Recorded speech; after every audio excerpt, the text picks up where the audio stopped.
All right, so we can get started. And I wanted to start with a prayer, as usual. I'm going to stomp on Pam's turf here a little bit. This is the prayer of St. Francis of Assisi. Lord, make me an instrument of your peace. Where there is hatred, let me sow love. Where there is injury, pardon. Where there is doubt, faith. Where there is despair, hope. Where there is darkness, light. And where there is sadness, joy. O Divine Master, grant that I may not so much seek to be consoled as to console, to be understood as to understand, to be loved as to love. For it is in giving that we receive. It is in pardoning that we are pardoned. And it is in dying that we are born to eternal life. Amen. So, welcome back. This is our final installment. And I wanted to review a little bit what we talked about last time, which was thoughts and the sacred word. So we started off with consent to God's presence and action is the heart and soul of centering prayer practice. Consent is the only action that we do. In my book, which I do not have, I found out from my mentor that there is a glossary in the back. Isn't that nice? So I wanted to read the definition of consent.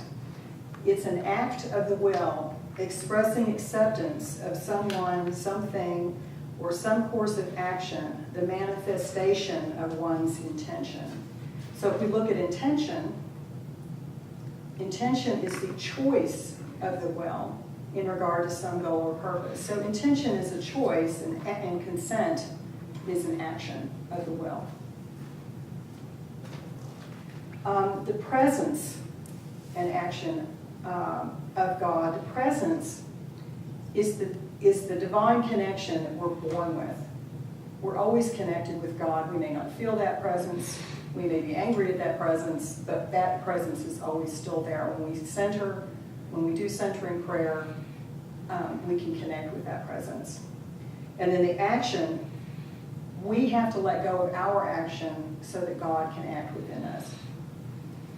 When engaged with your thoughts, return ever so gently to the sacred word. If we say our sacred word 1,000 times, it's 1,000 blessings and not one failure.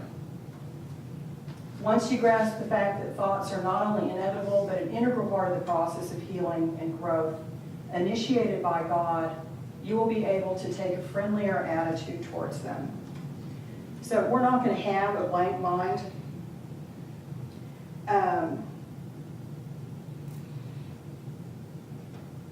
We're not going to have a blank mind. We may get to some blank space at times, but we can't expect to have a blank mind for 20 minutes. It's just not ever going to happen, so we can't have that expectation.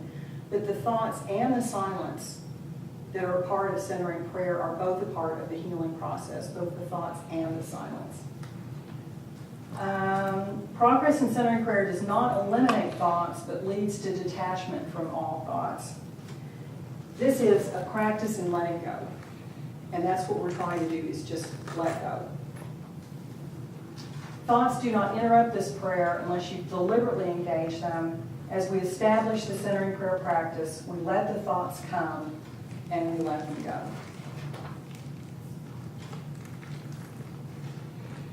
So this is the fourth conference, Deepening Our Relationship with God. In the first conference, we talked about prayer as relationship. And contemplative prayer is an intimate relationship with God, beyond words and beyond thoughts. In the second conference, we talked about the method of centering prayer. And the method of centering prayer is a portal to contemplative prayer, which is resting in our being state in God's love. In the third conference, we talked about the third guideline, thoughts and the sacred word, which we just kind of reviewed. So as we progress in our practice and discipline of centering prayer, we're consenting to an intimate relationship with God. What separates us from God and from others? Our culturally conditioned attitudes and our psychological feelings, such as guilt or fear, conscious or unconscious, can be obstacles to any relationship. One of the things that Father Keating talks about is over-identifying with groups. And this occurred to me a week or so ago that, over-identifying with a group is like over-identifying with yourself, always identifying yourself as, say, what country you come from, what race you're in, what street you live on, what your income level is, what school you went to, what your favorite football team is. And so often when we over-identify with a group, I think it's almost an attempt to connect. We're connecting with this group by over-identifying with them. But the problem is it separates us from other groups that aren't a part of this group because they're now different. And so it separates us from them. And so this is part of the cultural conditioning that we have. But then another thing that can happen is like I've talked about, when I came into Al-Anon, I was so angry with God. So our thoughts and feelings can actually separate us from God also. Negative feelings like fear and anger. Oh, thank you. Let there be light. Fear and anger, shame, they prevent us from connecting with another person. Connecting is the heart of relationship. And when we connect with somebody, there's a feedback loop. We transmit and we receive. The other person transmits and receives. And so you have to think about, well, what cuts off that transmission? What cuts off that receiving? Well, if you're afraid of somebody, you're not going to want to connect with them, right? If you're afraid of something, you're not going to want to connect with them. If you're angry with them, they're not going to want to connect with you. When you're ashamed, you just become small and you don't connect with anybody. So a lot of these feelings prevent us from connecting with other people. They also prevent us from connecting with ourselves, and they prevent us from connecting with God. As our relationship with God deepens through our fidelity to the centering prayer practice, our motivation is purified and obstacles to our relationship are gradually reduced. So this is where it comes to when I'm thinking about the question that you asked last week about what's the difference between no hope and no expectation. And I think the way I understand your question is that I've been standing up here telling you, centering prayer is great, it's going to do all these wonderful things for you, but don't have any expectations. You should do this because it's really good for you, but don't have any expectations. And there's a contradiction in that. And I started thinking about what happened for me when I first started doing centering prayer. And I did it that first day, and then I had this tremendous experience, which I thought centering prayer was responsible for. And I thought, man, I really need to be doing that centering prayer. So I had this expectation set up that it was really good for me, and I ought to be able to be doing that. Every day, twice a day. But I couldn't. I didn't. It took me 2 years to get to the point where I did it regularly, and it wasn't until I gave up all expectations and stopped judging it that I got into a regular practice. So I think it really proves to me that expecting something from centering prayer is not going to be enough to motivate you to do it. You have to just want to be with God. You have to give up those expectations and give up the judging and just want to be with God. And that's the only thing that's going to really motivate you to want to do centering prayer. And it's like, do you want to have a relationship with somebody if you just have expectations from them? We don't. We just want to be with people when we have a relationship with them.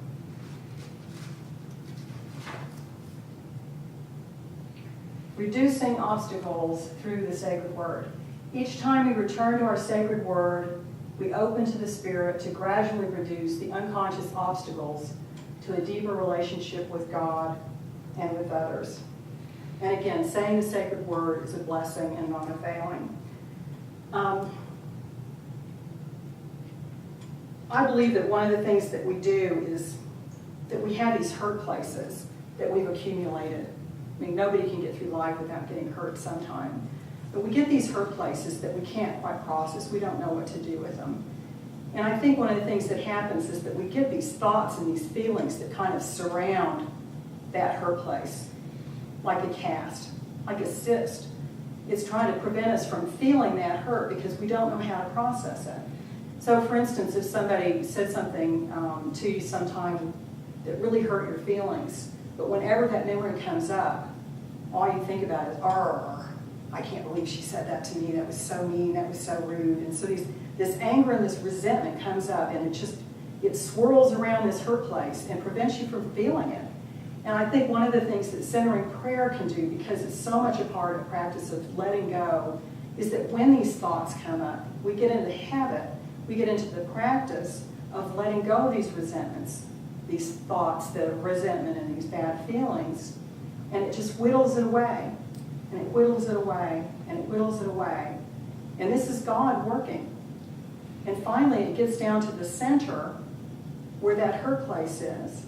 And when we're in centering prayer, we're in a safe place where we can let go of these thoughts, and then we're in a safe place where we can feel that hurt and then let it go. And I think this is part of the healing process of centering prayer. And the other thing about this is that in these hurt places, I think that's where God is, but it's also where we have a lot of, that's where the gold is. We have creativity, we have love, we have energy that gets wrapped up in these wounded places. And when we can heal that hurt, that energy can come back out, that creativity can come out. And the best example I can give you of that is me playing the piano, because I had so much fear around playing the piano. It was very difficult. My parents just nagged me terribly, and I had a lot of bad feelings about playing the piano, and I was just terrified of playing the wrong note.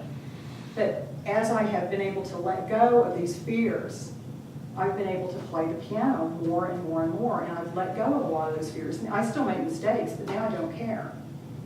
Okay? But it's a matter of letting go of this, letting this energy out and this love out and this creativity out.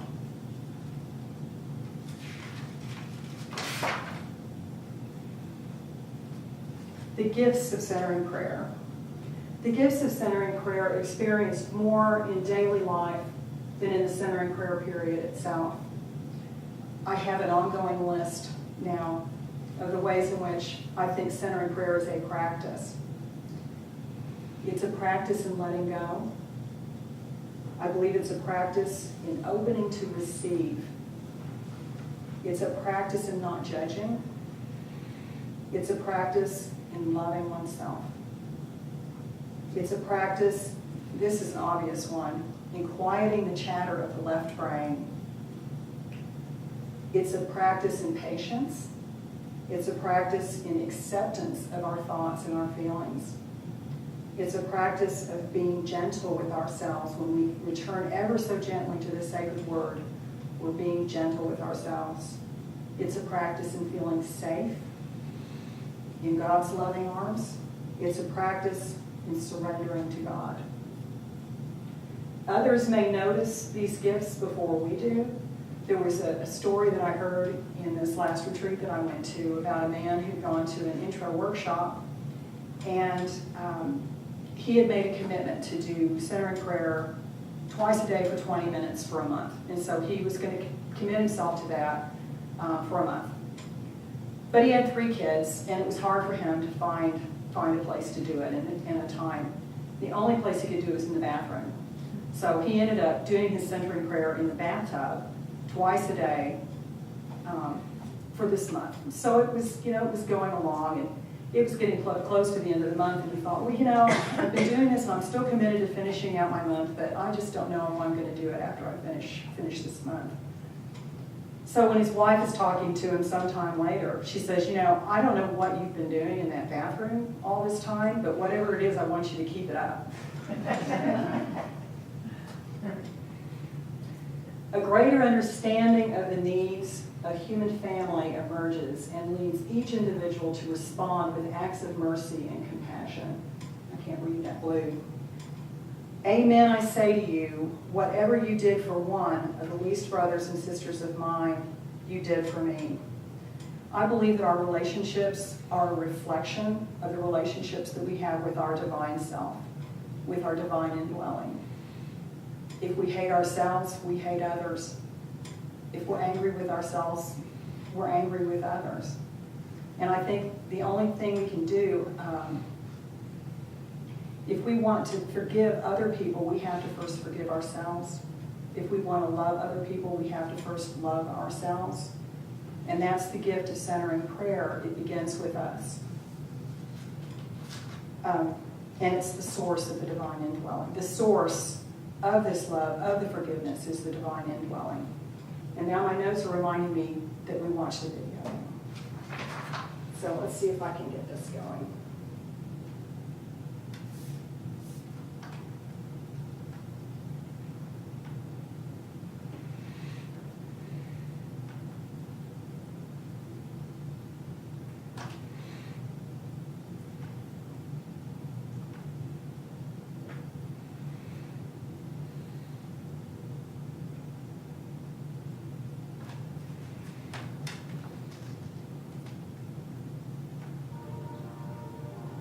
Let's see, I need to make this bigger. I wonder how I do that.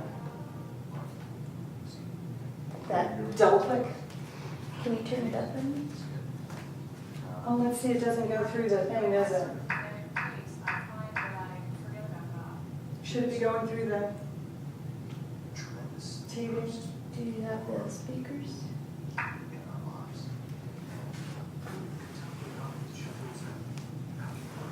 Or the remote? The TV remote? Uh-huh. Do you know how to do this? No. We could wait and watch it next week.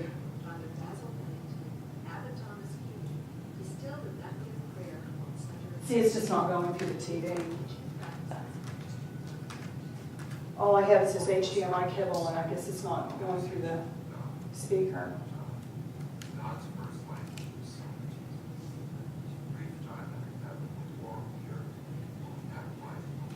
Yeah. Why don't we wait and we'll watch it next week? Okay.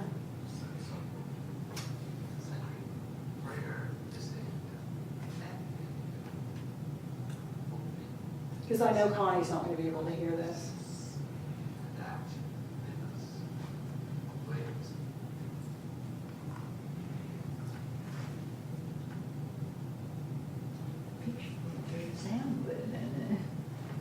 I think we might need some kind of other cable, do you think? I think so. I think so.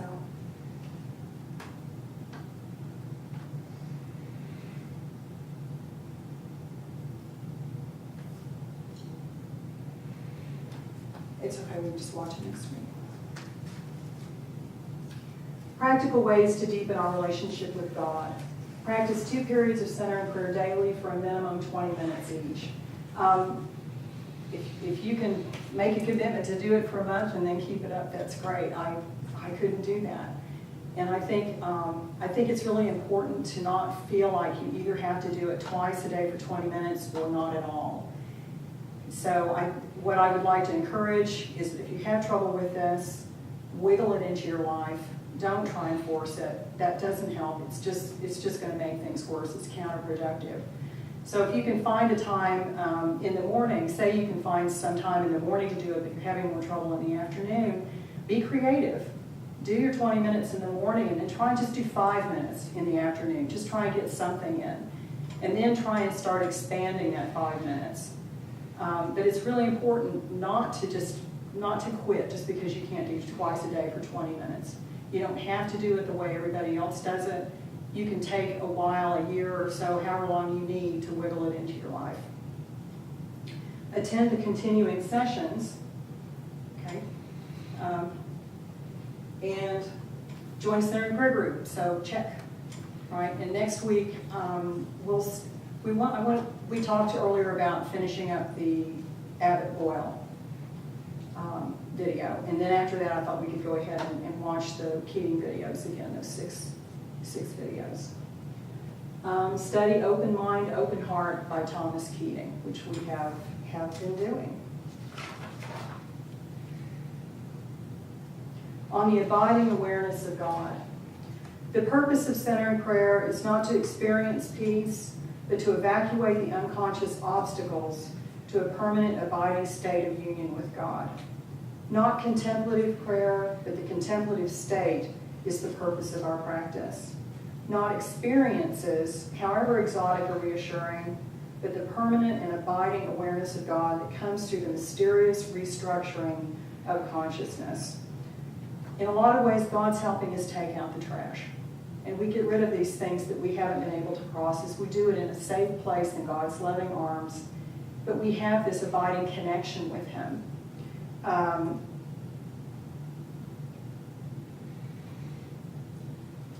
We get these gifts from centering prayer, but we can't do it because we're expecting gifts. We do it because we want to spend time in God's loving arms.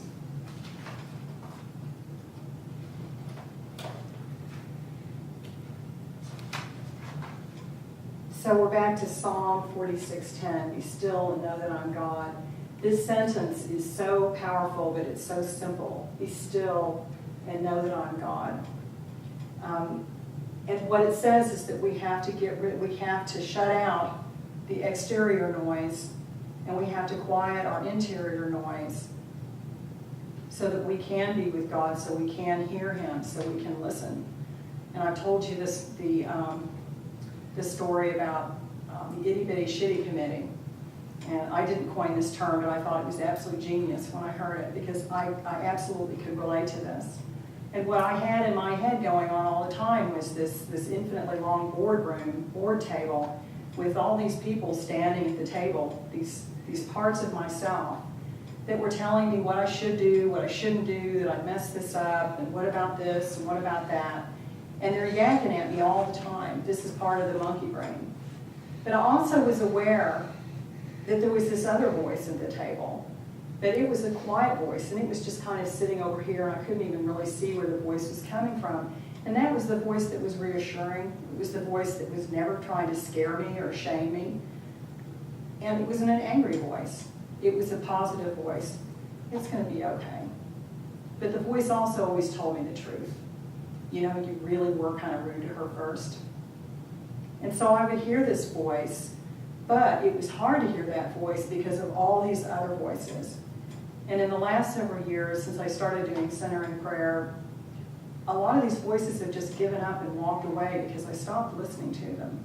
And I think that's an awful lot of what centering prayer can do for us when we start letting go of these voices as a practice in centering prayer. We can start letting them go in our regular life too, and just stop listening to them. And not just stop listening to them, but when we stop listening to them, we can also start hearing God's voice. And God's voice is the one that loves us, and it's that voice that doesn't shame us and doesn't scare us.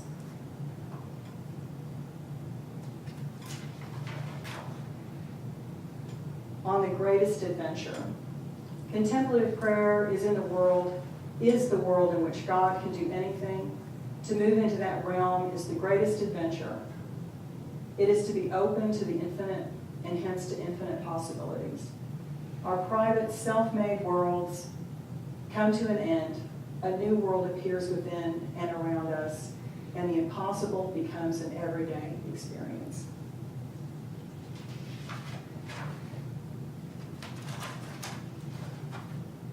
And thus ends the intro workshop. I really appreciate y'all coming and helping me with this. And thanks, Teresa. And we can talk. We can have some questions after we can do our centering, and then we can talk about it some more. And then we'll do our discontinuing sessions. I guess we can start meeting down in the library again next week. Okay. Thank you.